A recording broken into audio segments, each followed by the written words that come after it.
apologies for the curveball here, but I just thought of this. In the update, Zach mentioned Hard Knocks.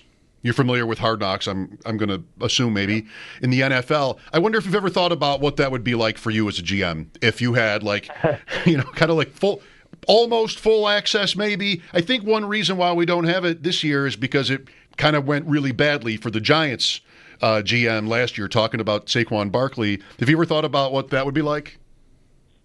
Well, I have, and part of it is because it's some of the Board of Governors meetings that I've been at or general managers meetings. One of the things that's discussed at the league level is just the world we live in. There's more and more access. You look at the shows like the Formula One and the golf show, and it really, it draws in fans and it helps the fan base get to know people on a personal level and connect. So I totally get it. So I just think we have to be more accepting, and I'm totally on board with it. I do think there are times it can be tricky, just because you may be having a conversation that you need to be really honest about something, but you may not necessarily want it to be out everywhere in the world. So that could be tricky, but I just think it's probably where we're headed in the world, and I'm okay with it. Yeah, I haven't seen I've seen it promoted, but I have not seen it. I'm not even sure that it's out yet. They've done some behind-the-scenes stuff around the Four Nations. I think that's going to be out. I forget what carrier, Prime, or wherever it's going to be. But I feel like the closest we got to that, Kevin, do you remember like when the Winter Classic was still a relatively new thing? Like after the Sabres first won in '08, the next couple, HBO did a really great job of presenting those. And I thought that those were relatively, no holds barred, kind of, you know what I mean? I'm sure there was stuff that ended up edited out, but in the locker room after games, there was. I thought that was really compelling, and no kidding, Kevin. Like the ride my kid took us on as a family with hockey and how it ended, but I think part of the spark for him to want to chase it as hard as he did for as long as he did was seeing those shows. Yeah, no, and I get that. I think there's something special about letting people kind of see behind the curtain a little bit and understanding some of what goes on, and whether it's with an athlete or a coach or a manager, behind the scenes, the stress, the stuff that you're dealing with that maybe fans don't really get to see. So I think that's the great part of it. And, I will say we do a lot of those embedded, whether it's the draft or it's, even the trade deadline coming up. And I do have to be honest, like, I think about it for a minute when they put the mic on, kind of clip it on my shirt, and it's on there for the next 12 hours. And after about 2 minutes, I don't even think about it anymore. So it is something that I think once you get into, you're just doing your job. And, I guess also trusting that the people, hopefully it comes across the right way, that right. You're trying to portray the right things. And, I agree with you. I think it's a great thing for the game, and hopefully there's more and more of that in hockey. I hope so too. I usually come away from any of that stuff liking the people more. You don't really know them, and then you start to see how they really tick and what's actually being said. And I think for someone in your position, or any GM or coach even, like you said, it might end up looking good on you if you ended up doing a show like that. So we'll see. Well, I do think there's a personal part. I think that's one of the reason people love sports, other than just loving the game, is you really want to believe in something. And if you like the people that are part of your team as on a personal level, I think it's even going to grow the love for that team or that sport more. So, like I said, you're seeing interviews now, guys, where guys are walking down the 10th fairway doing interviews, and that's or on the baseball field, like, ball's going to be hit out to left field and the guy's talking while he's running to catch the ball. I mean, that's like, you couldn't do that in hockey. That's a little extreme, but it is where we're headed. Good point. All right, Kevin, so last night, a step back for your Sabres team that had been on a pretty good roll here through the 2-week break. I'm sure you were hoping for and even expecting more last night. Were you expecting a lot more? I got pretty fired up for this game last night, thinking, the Sabres are coming and let's see what it looks like. But it just kind of got away. It stayed a game, stayed close enough, but it kind of was pretty ugly early. Yeah, it was. We weren't ready to play at the level you need to play at. against a team that is, well, first of all, an excellent team at home, and was a little angry coming off of not maybe having the results that they are used to or, traditionally have been getting over the last few years. So going into a game, you know that you're going to get their absolute A game, and they brought it, and we just weren't ready to match it. And to me, what I didn't like was I just thought we got outskated, outcompeted, and you just, you're not going to win every game, that's for sure. And it's tough on the road, but when you compete and you skate, and you got to give yourself a chance. And I just didn't think we started the game the right way. And then we got it back, got ourselves back into it there and played some good hockey, but just not good enough. And we need to learn from it.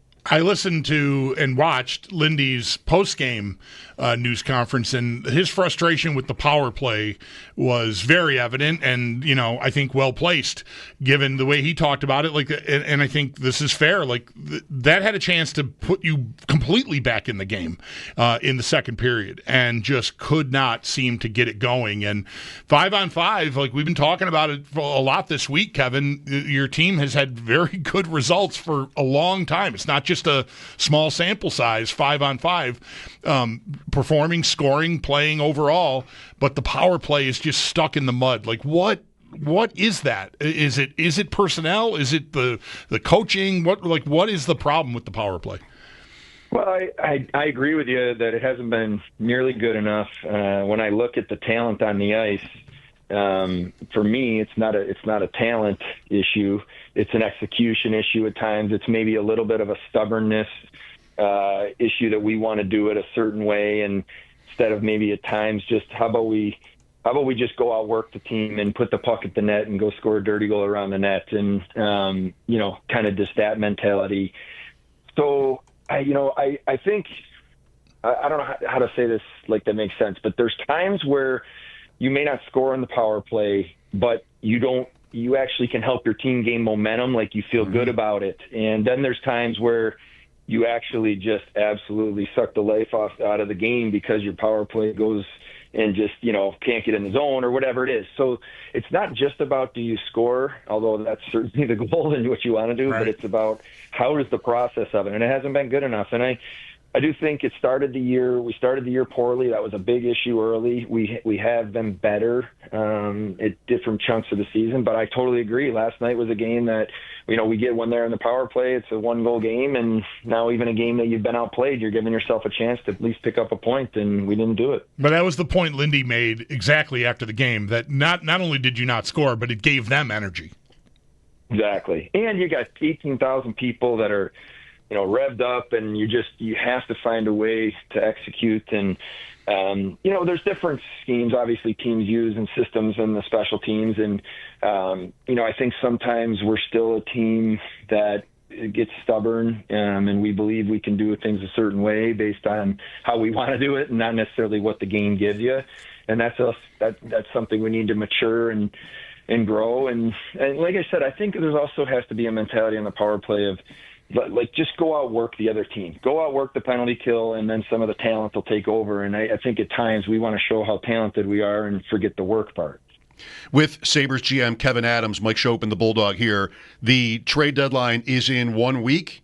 Where do you stand, Kevin, on sort of your outlook here with there having been, as we've talked about, some winning lately to make it a little closer? Is it close enough with 25 games to go where you might go in that direction, or what are you thinking?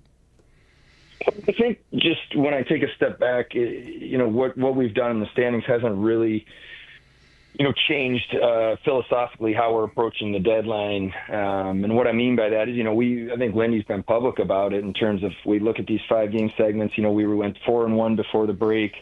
Now coming out of the break, we're 2-1 and have a chance to be picking up 7-8 points out of every 5 game. That's kind of the goal that we need to play at, and that's a challenge, but that's where we are. But that really doesn't change in terms of our approach to deadline. I'm wide open. I've told every manager in the league that I'm open to looking at everything. I'm willing to talk about everything, but what I want to do is help our team get better. And, I'm not opposed to making a deal, even, whether it's a core player or someone on a contract long term, whatever that is. But I'm not doing it to, futures and, kind of doing that type of deal. I want to help our team and, making a hockey trade that, like me did last year with the Byram Middlestat swap. Is there something out there that we can do? So that's the focus. That's how we're approaching this deadline. But I'm open to everything, and we'll see where it goes over the next week. This is a busy time of year, as you guys can imagine. I think when we talked last month, we got into Byram, and if we did, I apologize if this is repetitive. What do you think with him moving forward here? Like, is he? I mean, you mentioned you would take calls on everyone, and I think that's where you should be considering where your team is. He's an RFA coming up. Is he someone you could think about as a core piece with Dahlin and Power, or does somebody have to move? And is it him? Like, what? How do you view Byram right now moving forward? Yeah, I've really liked his season. I think he's been excellent for us. He's a guy that we really valued before we made the trade, obviously, and targeted and watched for a while. And he's exceeded. I would say, for me personally, he's even exceeded expectations of his play on the ice. And he's a leader. He's a gamer. He's won a Stanley Cup. He's got just the right kind of swagger where no moment's too big for him. So this is a guy that we see in a role right now. He's been excellent paired with Dahlin. So, our intention is to, talk to his agent after the season and make sure that his comfort level is to be here, and we'll work on getting that done. But I think he's just been a guy that, we'd like to move forward with for sure. A couple more minutes with Kevyn Adams. I'm curious what your plan is or your thinking at the moment is on Devon Levi. I'm here. I haven't watched Rochester, but I've heard a lot of good things about his season. Roseanne down there too, I've heard, is having a great season. But with Luukkonen signed, do you have sort of a strategy you think for Levi that's optimal?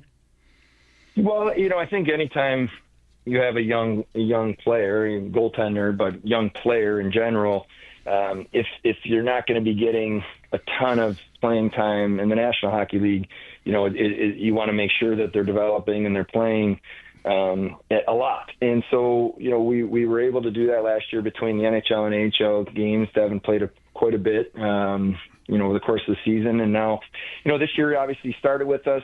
We were in a situation a little bit early where just the way our schedule fell, we had some breaks, and Lindy was riding UPL a little bit more, and so we wanted to just get Devon playing. Moving forward, I have a lot of belief in Devon Levi. I think he's going to be an excellent National Hockey League goalie. For me, there's never a bad thing to let him feel the pressure of being a number one and carrying it. They have an excellent team in Rochester. I think they're, as of the other day, they were the number one team in the American Hockey League, and also very young still, and feeling that in the playoffs. And then we'll go from there. But nothing's really changed with our long-term focus. We expect him to be a really good Buffalo Sabre, and the time that will tell us when it's the right time, meaning where he is in his game, and can he help us win hockey games here. This is something I know we brought up last time, or I brought up specifically last time. Zucker and Greenway, UFAs, important players on your team. A team that's not in a playoff spot usually sells those off for what you can get. But I know last time we talked to you, at least on Zucker, you had talked about talking to him and talking to his representation. Is there any change to how you guys are looking at both of those guys? No, and I'm glad you brought it up because, I do think, Bulldog, it's important to kind of, take a step back and you think about, the plan we put together and going back 4 or 5 years now. And when we're in a position where we had to trade away the players that we did, and there's I don't have to go through the names, you guys know them. That was something that was challenged to do. We were forced to do it, and we had to take an honest look at how do we build this moving forward. And, we had to be very disciplined with drafting and developing players, trying to strategically make trades to add to the group, which we've done, and then make sure that we could retain guys that we felt were going to help us win moving forward. And both Jason and Jordan have become very important players in the locker room, the way they carry themselves, important players on the ice. And these are guys that we've indicated to both their agents we'd we'd like to have him here. We'll keep working at it over the next week. If we can't get a deal done, we certainly don't have to trade them Friday either. I mean, we have them until July 1st, so we can keep working at it. But if if I felt that we were in a position with one of them or both of them, I'd say that I guess the better, that we weren't able to get him signed and there wasn't a future, then we have to look at that. But certainly our priority is to have them stay with us here. Very good. Thanks for your time as always, Kevyn. Good luck tomorrow night. Thanks, guys. Have a good weekend.